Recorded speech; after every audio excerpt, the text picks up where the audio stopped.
But we're talking a lot of line stuff, the Jared Goff thing, and there is kind of a sidebar conversation. D-Mac addressed it.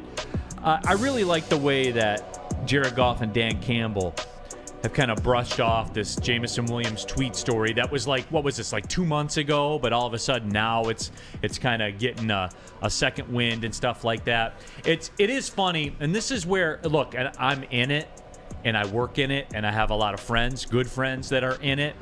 This is where the media stuff, and I'm seeing this with the Live Golf and the PGA Tour stuff. As I was we're here live at the Planet Fitness Studios, by the way. As I was on the treadmill today, banging out the miles, I look, and they have all the TVs on all the news outlets and sports outlets and all that stuff. And I see Bob Costas on one of the TV news stations up there.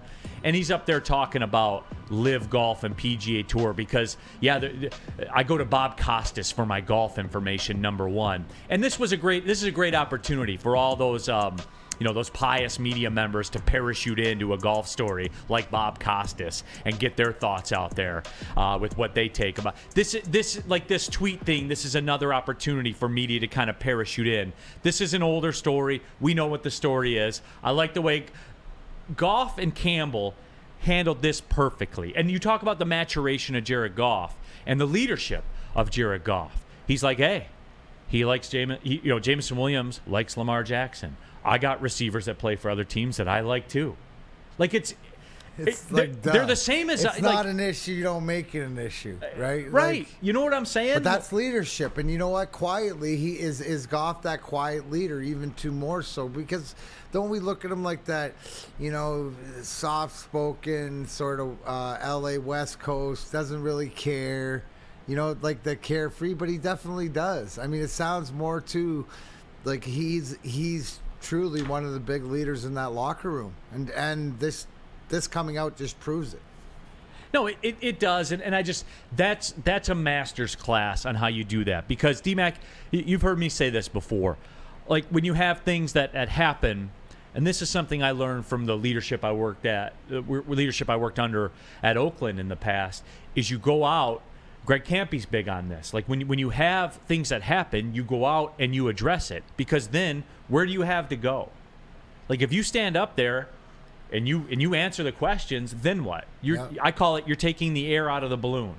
Absolutely. The balloon can't float away if there's no air in it. Absolutely. It's like when you make a mistake or you're wrong, some of you in the chat thread should do this is say, oh, okay, I got it wrong.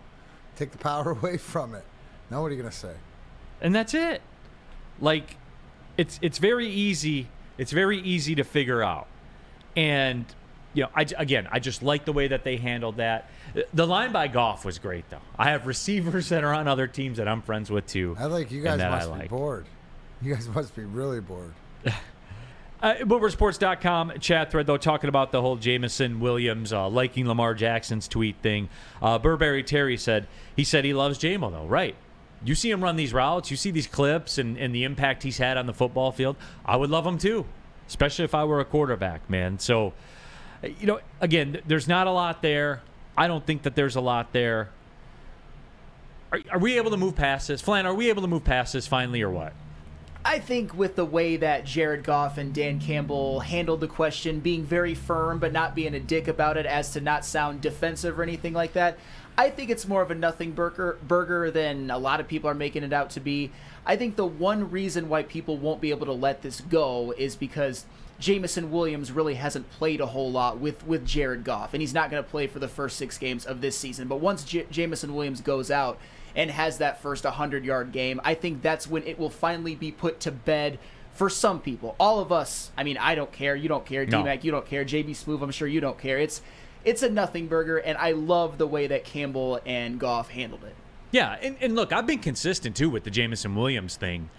For me, last year was a redshirt season. We all knew that when he was drafted. Everybody knew that story. And I saw enough. I saw him touch a football 3 times and score a touchdown all 3 times. I know that's not the narrative. The narrative is, well, how do you replace one catch?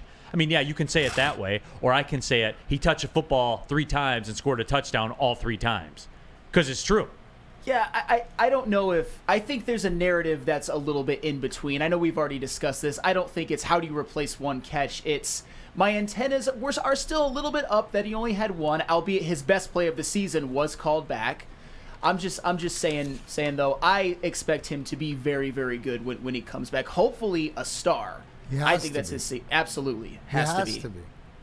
Right, he has to be. Yeah, all bright lights. He's created this environment for himself. And because let's not forget how far Brad Holmes moved out to make it a priority to go get him in the first round. So cost of acquisition.